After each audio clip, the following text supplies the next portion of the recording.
Ahora sí. Bueno, saludarles, hermanos, en el amor del Señor. En primer lugar, a cada uno de ustedes agradecemos a Dios el que cada jueves podemos reunirnos y compartir un poco más acerca de la palabra del Señor.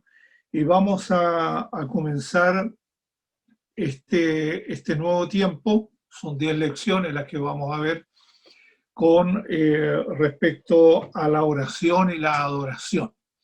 Entonces, en esta primera parte, lo que vamos a ver es con respecto a la oración y la adoración, una manera de vivir. Vamos a orar al Señor un momento. Padre, queremos darte gracias. Tú eres el Dios de toda gracia, de toda misericordia, de toda bondad. Tú eres quien nos bendice, nos ayuda permanentemente. Te agradecemos, Señor, este amor tan grande con cada uno de nosotros. Dirígenos en esta hora, Señor, oriéntanos a través de tu Espíritu, conforme también a tu palabra, en el nombre de nuestro Señor Jesús. Amén y amén. Gloria al Señor.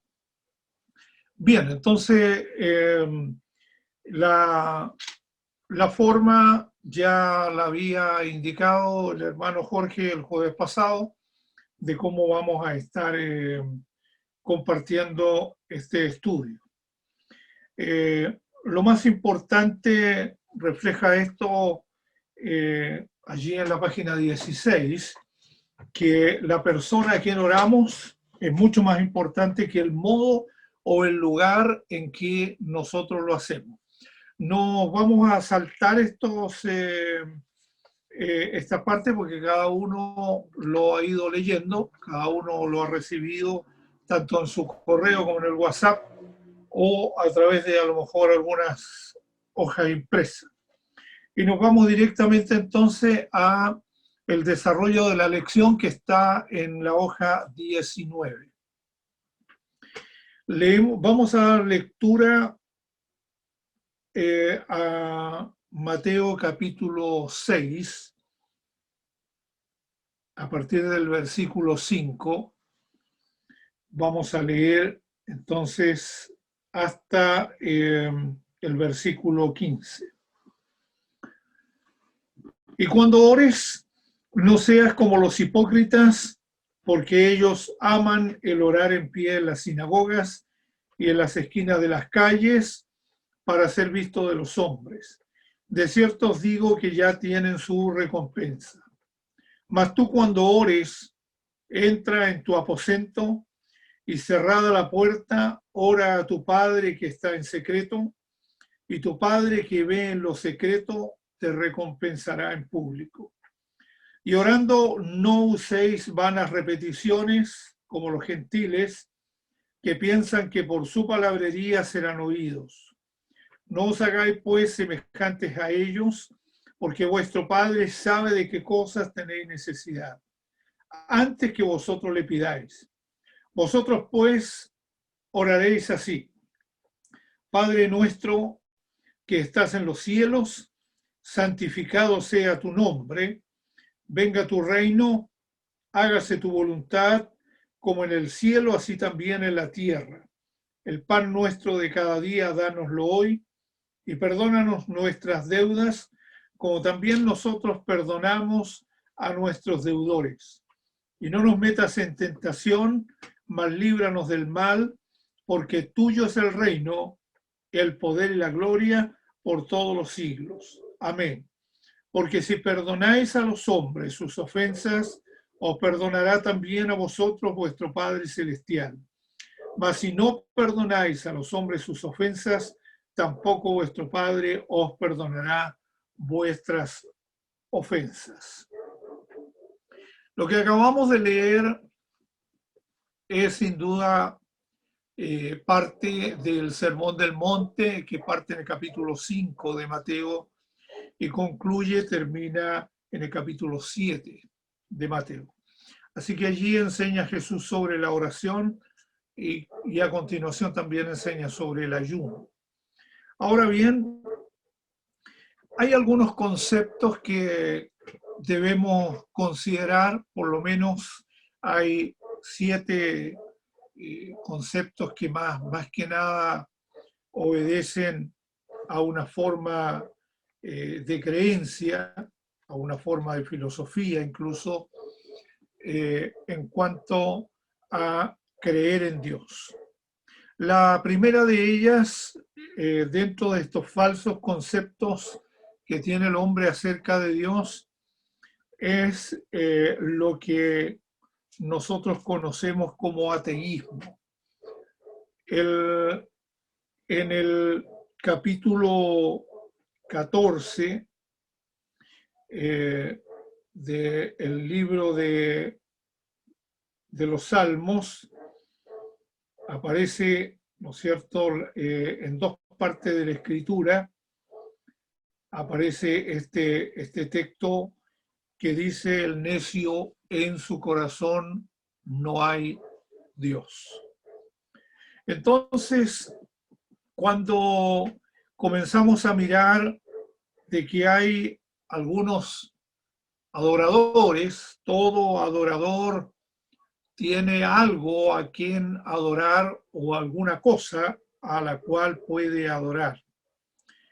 Si no existiera algo con lo cual no habría nada entonces que adorar.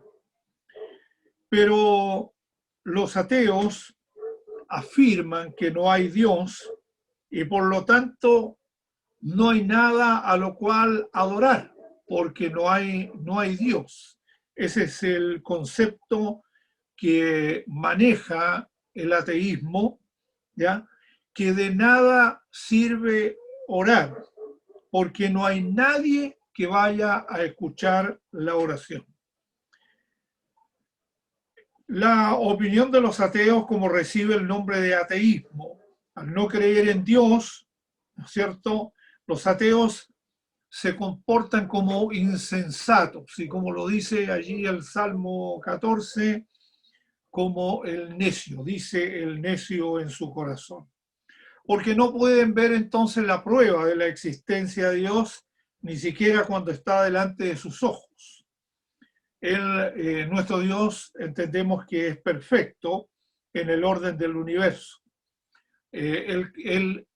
Toda la creación, todo lo que existe, todo lo que hay, aún nuestro cuerpo, todo ello testifica en alguna forma que hay un creador, alguien que nos creó, que nos hizo, ¿ya? Y que ese es nuestro Dios. Entonces, contestamos allí en el número 1 de la página 20, contestamos a la pregunta: el ateo no ora ¿por qué? ¿No cree que haya un Dios? ¿No está seguro de que haya un Dios? ¿O no quiere obedecer a Dios? ¿Cuál sería entonces la respuesta? La letra A. No cree que haya un Dios. El ateo no cree que haya un Dios. El segundo concepto falso del hombre acerca de Dios es lo que llamamos comúnmente agnosticismo. Y hay quienes se preocupan por no poder ver a Dios. Ven lo que Él creó y suponen que debe haber una causa, algo que dio origen entonces a la creación. Pero en su duda, entonces dicen, no podemos estar seguros. Puede que haya un Dios, como puede que no haya, que no exista un Dios. El agnosticismo, los que profesan, ¿no es cierto?, aquello de que no pueden saber si existe realmente Dios, los agnósticos creen entonces que en el caso de que haya un Dios, el hombre no puede conocerlo. Ese es el concepto que ellos manejan. En el caso que pueda existir un Dios, el hombre no puede conocerlo. Por lo tanto, ¿para qué van a orar? Ese es el el concepto que manifiestan. El tercero de ellos tiene que ver con no quiero tener nada que ver con Dios. Los reprobos, porque así le podemos llamar, también saben que Dios existe, pero ellos no le quieren obedecer. Entonces rehúsan en alguna manera aceptar la verdad a pesar de conocerla.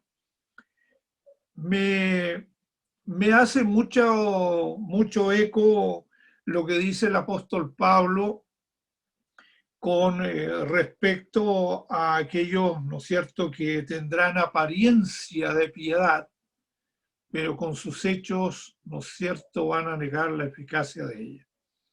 Allí es lo que está entonces considerado. Estos reprobos no oran porque aman más las tinieblas que la luz, porque sus obras son malas, como lo dice Juan en el capítulo 3, verso 19. Vendrá el día entonces cuando también ellos van a tener que orar por todas las cosas que van a suceder, ¿no es cierto? Y que manifiesta la palabra del Señor también. En el número 2, entonces, respondemos, ¿por qué no oran los réprobos? Porque aman las tinieblas más que la luz. En cuarto lugar, entonces, tenemos a los panteístas. Muchos creen que Dios y la naturaleza son uno. Es decir, no creen en un Dios creador que esté separado de su creación. Para ellos todo es Dios. Todo es Dios. Los árboles son Dios, las personas son Dios, las nubes son Dios, ¿ya? El mismo hombre es Dios. Así es el concepto de los panteístas.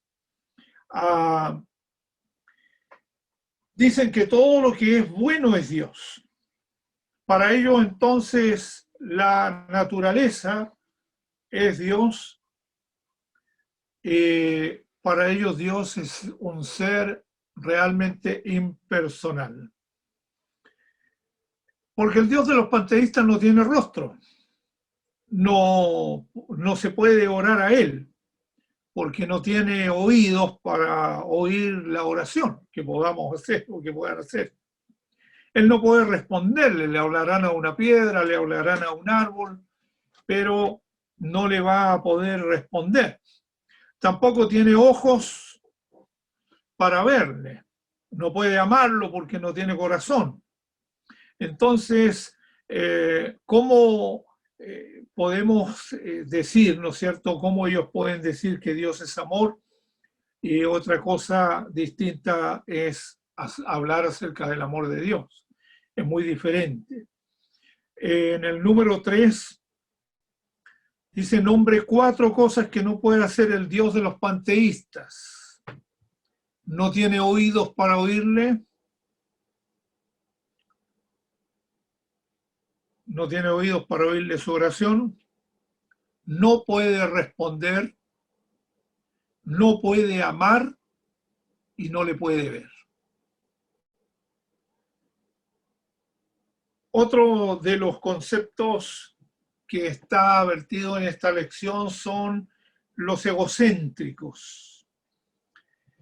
Y ellos manifiestan que todo hombre tiene el derecho de creer lo que le plazca y que las ideas de un hombre en particular son tan buenas como las de otro. Pareciera que este concepto se ha vertido mucho en este último tiempo en todas partes del mundo, ¿ya? A este concepto se le llama egocentrismo, ¿ya? Es la forma extrema que tiene la egolatría, ¿ya? No creen en ningún Dios salvo en sí mismos. No quieren que nadie les diga lo que tienen que hacer. No sé si han escuchado ustedes eso. No quieren que nadie les diga lo que lo que ellos tienen que hacer, a mí nadie me manda. Creo que ahí surge también algunas cosas de la anarquía también en este concepto.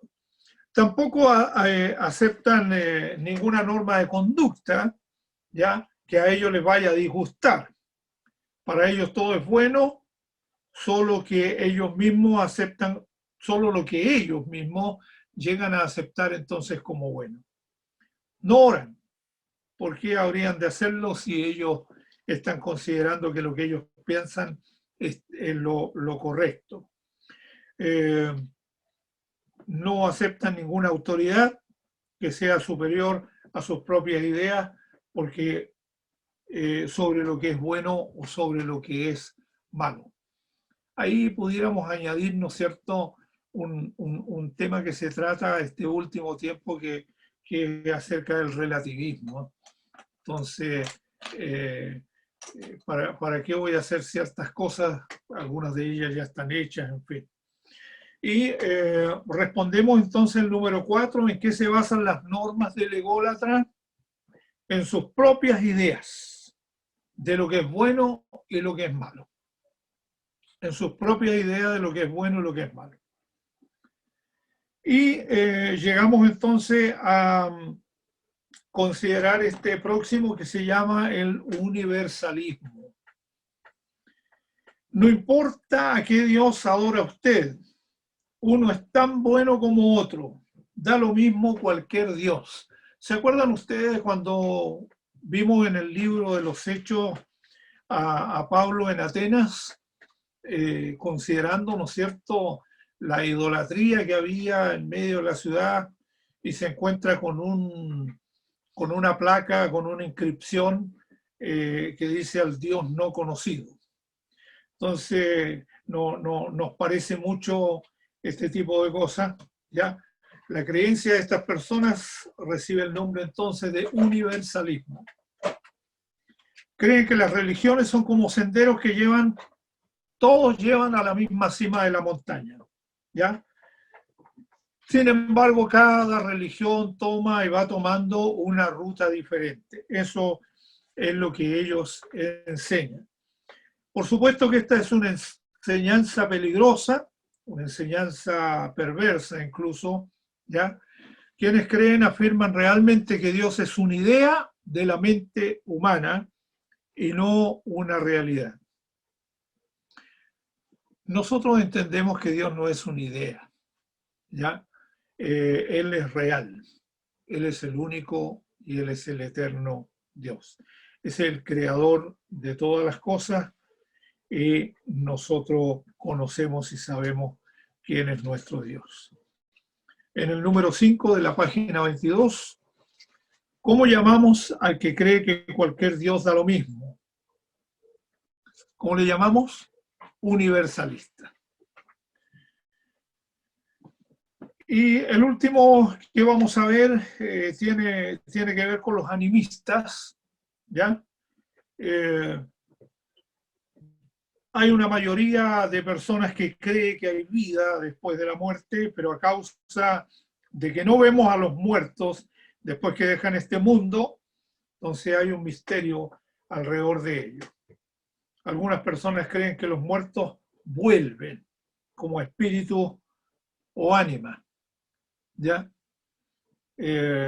Aquí viene el antiguo chiste, ¿no es cierto?, de la reencarnación, ¿ya? Lo único que cree en la reencarnación es la uña, ¿no? Los demás no. Así que ese es para Ricardo, ¿eh? Porque siempre está esperando ahí que diga algo. Bien. Y que estos espíritus, estas ánimas van a volver y vienen a los sitios donde antes vivían y participan entonces en la actividad de los vivos. Si ustedes se dan cuenta, Hollywood, a través de muchas películas, y bueno, hoy en día Disney también, ¿no? Y otros medios que hay para de las películas, están empleando mucho el tema de los fantasmas, ¿ya? están empleando mucho el tema de los muertos que vuelven, de las ánimas que vuelven, y eso lo van trabajando. Y, y espérate que lo van a estar trabajando en el Día de los Enamorados también, ¿ya? Porque es una tendencia, ¿ya? Eh, Esto causa terror, ¿no es cierto? Despierta lo desconocido, lo invisible. Hay mucho temor entre los animistas y muchos de ellos, algunos creen que hay un Dios, ¿ya? Pero piensan que está demasiado lejos y es muy indiferente a las necesidades, ¿ya? Por consiguiente, entonces, su adoración consiste en las peticiones a los espíritus. Y aquí, dentro de los animistas, pudiéramos considerar, ¿no es cierto?, que hay mucha ocultismo en medio, la comunicación con los muertos y una serie de otras cosas más, ¿ya? Pues parte de ello. Los animistas, entonces, llegan a usar amuletos para protegerse entonces de las calamidades, hacen sacrificios para conseguir el favor de los espíritus. Nosotros entendemos que la palabra del Señor nos habla fuertemente con respecto a todas estas cosas, para no hacer pasar a los hijos por el fuego, ni hacerlos pasar por el agua, ni ese tipo de cosas. Ahora, hay muchas personas que consideran, ¿no es cierto?, que escuchan voces, que escuchan a los muertos, las personas que se van, o de pronto están, dicen que alguien se les apareció por allí.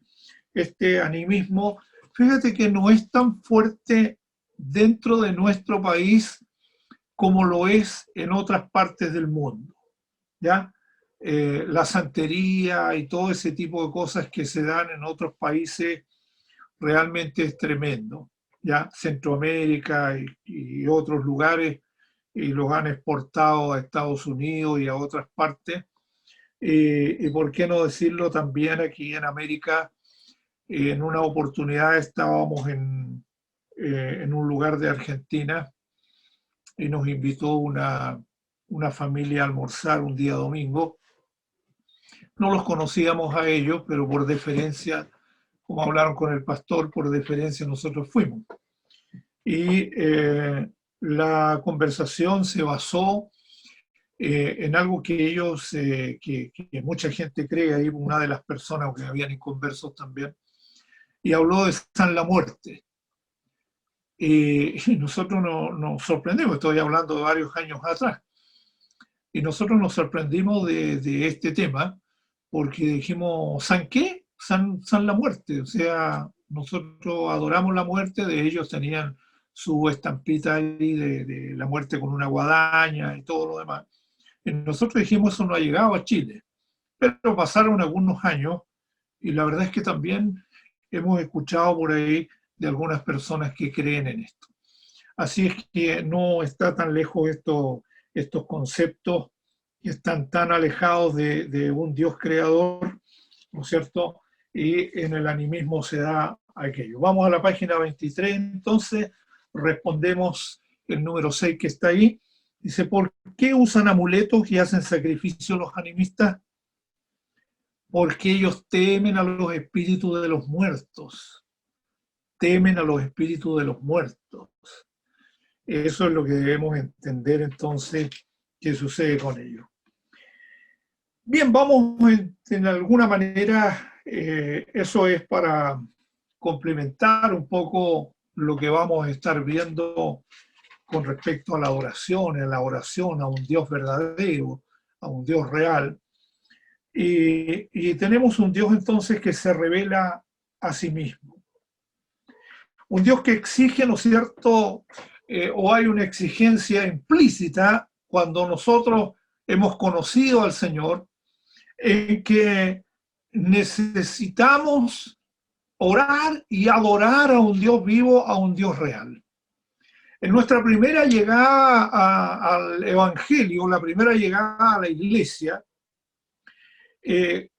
algunas de las cosas primarias que comenzamos nosotros a entender y se nos enseñaba es que Dios descendía cada tarde, dice el libro de Génesis, al huerto para hablar con el hombre, para tener comunión con Adán.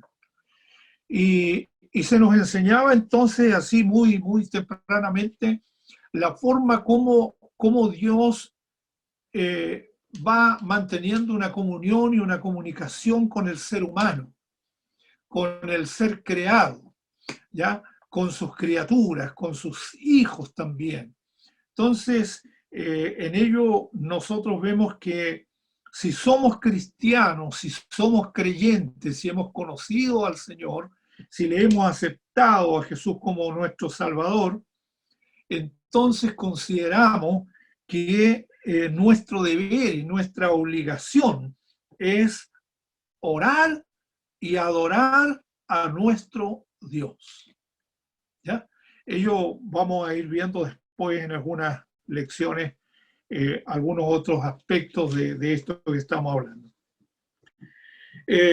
Entonces Dios ha tenido una revelación. ¿Qué significa la palabra revelarse?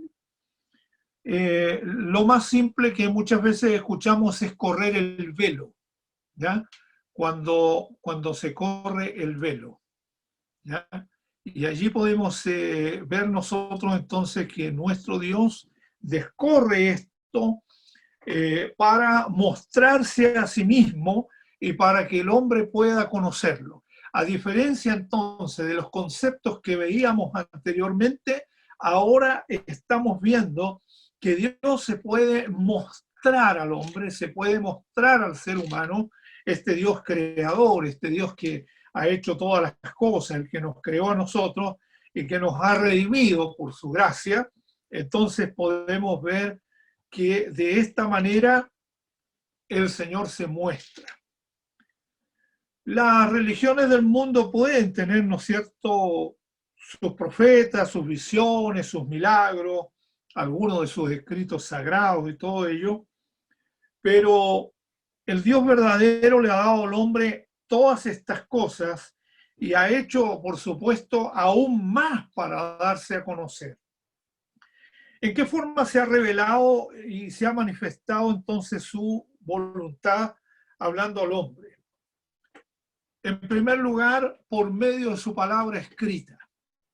Nosotros debemos entender esto, que Dios se va revelando. ¿Cómo conocemos a este Dios? ¿Cómo? A ver, porque nosotros podemos repetir oraciones, nosotros podemos hacer rezos evangélicos, como lo dijo alguien. Pudiéramos tener a lo mejor muchas formas de comunicarnos con Dios. Pero una de las cosas principales es que nosotros debemos conocer la palabra escrita de Dios. La palabra de Dios. El pastor Cristian leía una palabra al comienzo, luego cantamos algunos salmos con nuestro hermano Ricardo de la palabra del Señor, y así es como Dios se revela. Muchos han considerado, ¿no es cierto?, ese episodio vivido por allá por los años 60 con la primera nave que fue al espacio. El astronauta norteamericano dice: los cielos cuentan la gloria de Dios y al firmamento anuncia la obra de sus manos. ¡Qué maravilloso! Cuando subieron del otro lado, dijeron: no está Dios en ninguna parte. Pero en aquella gran ocasión mencionó entonces este salmo: los cielos cuentan la gloria de Dios y el firmamento anuncia la obra de sus manos. ¿Cómo conocemos a este Dios que se va revelando al hombre? A través de su palabra. La palabra nos habla, la palabra nos dirige, nos orienta. Y la palabra nos hace conocer a Dios. ¿Por qué hablamos de los milagros? porque están en la Escritura, porque nosotros hemos leído cómo Dios endulzó las aguas en Mara, nosotros hemos leído cómo salió agua de la roca, nosotros hemos leído cómo Dios alimentó a un pueblo una cantidad enorme de años en el desierto, cómo les dio maná, cómo Él hizo descender codornices en el desierto. Y dice la Escritura que aún el calzado de sus pies no se envejeció. O sea, nosotros, ¿por qué hablamos de los milagros y por qué creemos en este Dios de los milagros? Porque nosotros lo hemos visto en la palabra, lo vemos en la palabra de Dios. Él va a someter a tus enemigos, dice la palabra del Señor. Él está ahí como un fuerte y valiente. Y así vamos conociendo entonces a este Dios que se va revelando y se va mostrando a través de la palabra. Otra de las cosas que nosotros vemos es que Dios se revela a través de su Hijo. El libro de los Hebreos parte en el capítulo 1 con estas expresiones, con este tipo de expresiones. ¿No es cierto? Dice que Dios ha hablado al hombre de muchas maneras, pero ahora le habla a través de su Hijo Jesucristo, por quien creó todas las cosas y todo el universo. Es tremendo la carta a los Hebreos. Entonces, vemos que Dios se revela a través de su Hijo Jesucristo. No hay nadie que haya sido más manoseado el nombre y la imagen que la imagen de Jesús. John Lennon llegó a decir que él era más famoso que Jesucristo. Hoy día yo creo que quedan los puros huesos de John Lennon. Lo que nosotros debemos mirar es que la persona de Jesús no es un tema de religión. Jesús es una persona. Vino a este mundo como una persona. Nosotros vemos, ¿no es cierto?, que este verbo, nos dice el Evangelio de Juan, y aquel verbo fue hecho carne y habitó entre nosotros y vimos su gloria. Gloria como del unigénito del Padre, lleno de gracia y de verdad. El verbo fue hecho carne, la palabra fue hecha carne, fue hecha vida. Entonces en eso nosotros vemos que Dios también se revela a través de su Hijo Jesucristo. Y nosotros somos salvos por el sacrificio en la cruz del Calvario. Y una tercera forma también como Dios se revela, allí en su hojita hay unos dibujos, es a través de su Espíritu Santo. Dios, ¿no es cierto?, se revela a través también de su Espíritu, convence al hombre de pecado, de justicia, de juicio, ¿ya? Vemos entonces que el hombre en sí hay muchas cosas que no puede hacer, pero allí está el Paracletos, el que está a tu lado para ayudarte, el que está allí para levantarte en los momentos difíciles, y el Espíritu Santo también nos habla a nuestra vida. Cuando hablamos acerca del Espíritu Santo, creo que hubo unas clases muy buenas, vi algunas de ellas de la escuela dominical sobre el Espíritu Santo. La verdad es que muy bueno, muy saludable el poder saber cómo la obra del Espíritu se va realizando y se va haciendo en las personas. Y también el pastor Hinojosa lo compartió estos últimos domingos con respecto a la obra del Espíritu Santo en la vida de la persona, cómo redarguye, cómo habla, cómo dirige, cómo orienta el Espíritu Santo del Señor. ¿Ya? Entonces, avanzamos en el número 7. ¿A quiénes usó Dios para registrar sus palabras en la Biblia? A los profetas y a los apóstoles. ¿A quiénes usó Dios para registrar sus palabras en la Biblia? a los profetas y a los apóstoles. Dios entonces se reveló por medio de Jesucristo, su Hijo unigénito. Aquel verbo fue hecho carne y habitó entre nosotros. Jesús dijo que Él era el Hijo de Dios y lo confirmó con sus palabras, ya con su ministerio de poder, con su ministerio de sanidad, con su muerte y su resurrección. Entonces Dios se ha revelado a través de su Hijo. En el número 8 allí, ¿por medio de quién se ha revelado Dios entonces? Por medio de Jesucristo. Sí, alcanzo a mirar que usted está respondiendo a él. ¿Ya? Entonces, Dios se revela también por su Espíritu. El Espíritu es el que da testimonio entonces a nuestro espíritu. En el número 9, la página 25, ¿de qué otra manera le hace saber Dios que usted es hijo suyo? Porque el Espíritu de Dios le da testimonio de que somos hijos de Dios. El Espíritu de Dios da testimonio de que somos hijos de Dios. Bien. La enseñanza de Cristo sobre la oración. ¿Cómo oramos en secreto y cómo oramos con sencillez? En Lucas capítulo 11, verso 1, los discípulos le dicen a Jesús, enséñanos a orar. ¿De qué manera pudiera entonces considerarse al Señor como un excelente y buen maestro? De hecho, hasta los rabíes decían que Él era un maestro. Aprendiendo entonces a seguir las enseñanzas de aquel que supo orar mejor que todos nosotros. Jesús, entonces, es nuestro maestro.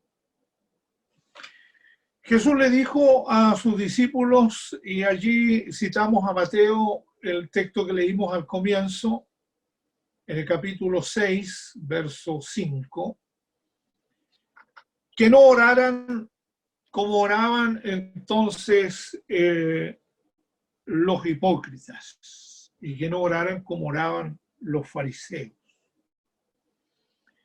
Cuando ores, no seas como los hipócritas, porque ellos aman el orar en pie en las sinagogas, en la esquina de las calles. Y aquí hay algo interesante, porque no es el tema de orar de pie o de rodillas, sino más bien está el tema mostrado por el Señor Jesús para ser visto de los hombres, para ser visto de los hombres. De cierto que ya tienen su recompensa. ¿Es malo orar en público? La pregunta que aparece allí, por supuesto que no. Jesús no censuró a los fariseos por orar en público, sino más bien, ¿no es cierto?, con el objeto de ser visto de los hombres. El Señor también oró en público. En el número 10, entonces, vemos, leyendo en la Escritura el pasaje que veíamos del capítulo 6, ¿qué hará Dios a los que oran en secreto? ¿Qué hace Dios? Les recompensa en público. Y aquí debemos aclarar un par de cosas que a veces se da. Algunas personas manifiestan que debieran orar ellos silenciosamente, a aprender en alguna manera a orar silenciosamente para que en algún momento, ¿no es cierto?, lo sacaran a la pizarra y pudieran orar en público. La verdad es que el concepto que hay en la Escritura o lo que la Escritura manifiesta no es precisamente eso. ¿ya? En algunas ocasiones podemos orar en público, ¿ya? Eh, Se dice que es la parte más difícil de la oración, porque la atención de la gente se concentra en el que está orando. Existía hace algunos años en una iglesia X, en un país muy, muy, muy lejano, existían algunas personas que hacían uso de las peticiones.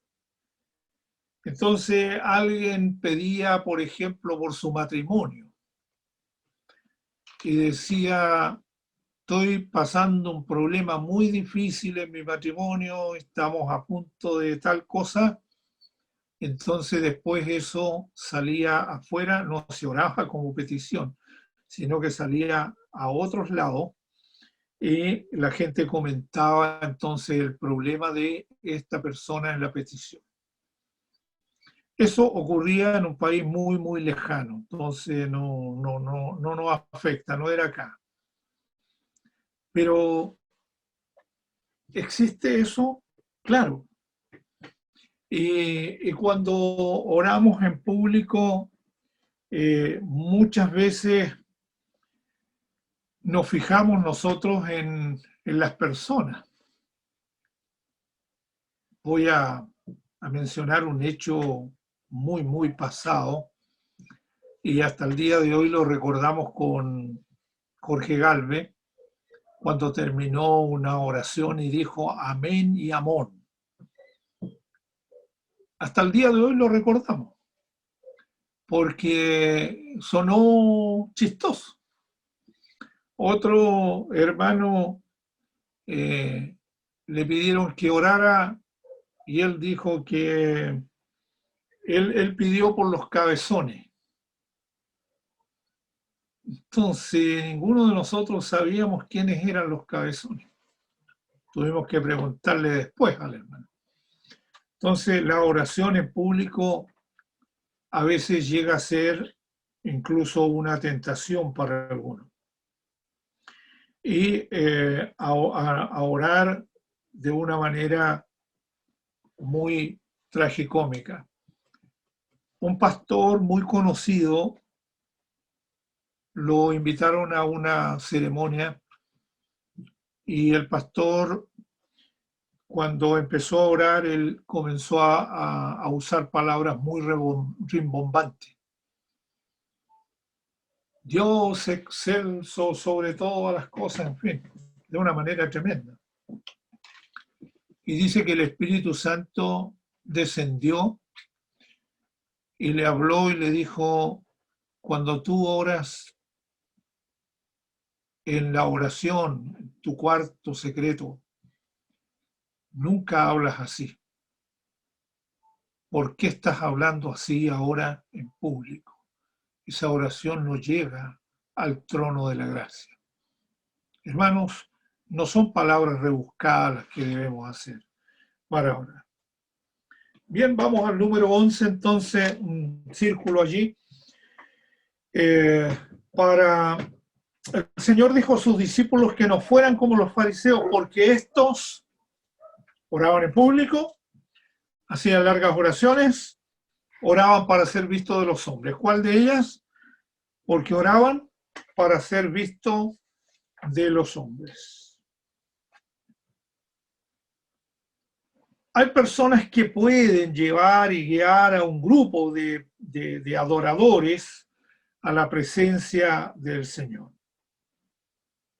Nos pueden dirigir, nos pueden orientar. Yo quisiera dejar hasta aquí esta parte por razones de horario también, y así estamos conectados el próximo jueves para ir concluyendo ciertas cosas. Entonces, ¿qué es lo que vemos? Que hay personas que nos pueden guiar y nos pueden guiar muy bien a la presencia del Señor, en espíritu y en verdad. Yo he leído manuales de oración, he leído a hombres muy entendidos, muy buenos escritores, una pluma fantástica para deleitarnos con lo que leemos con respecto a cómo orar, cómo hacer algunas cosas. Pero la verdad es que no hay nada mejor que lo que decía esta parte al comienzo, una oración en secreto y con sencillez. Y miraré a aquel que es pobre y humilde de espíritu y que tiembla a mi palabra. Así dice Isaías 66. Así es que lo que debemos hacer es mantener una actitud correcta delante de Dios. Quizás estas lecciones, algunas nos parecerán largas y tediosas. Yo le sugiero que usted lea anticipadamente lo que vamos a compartir y así podemos ir avanzando. Pero lo que tenemos en mente es aprender a tener una vida delante de Dios, una comunión estrecha, una comunión permanente, no una comunión esporádica de cuando yo necesito algo, sino una oración en una forma permanente, continua, donde quiera que nosotros estemos, podamos orar, podamos clamar y podamos tener esa hermosa y linda comunión con Dios. Te invito a orar. Padre, te damos gracias. Tu amor es tan grande para con cada uno de nosotros. Gracias por este grupo de hermanos y hermanas que nos congregamos cada jueves para aprender cada día más de su palabra y de lo que su Espíritu, Señor, nos va transmitiendo. Bendiga cada vida, cada corazón y derrame sobre cada uno de ellos de su gracia, de su favor, de su Espíritu. Que podamos con sencillez de nuestro corazón tener una vida permanente, Señor, en que nos comunicamos con usted donde quiera que nosotros estemos. A usted sea honor, sea gloria y sea alabanza. En el nombre de nuestro Señor Jesús. Amén y amén. Pastor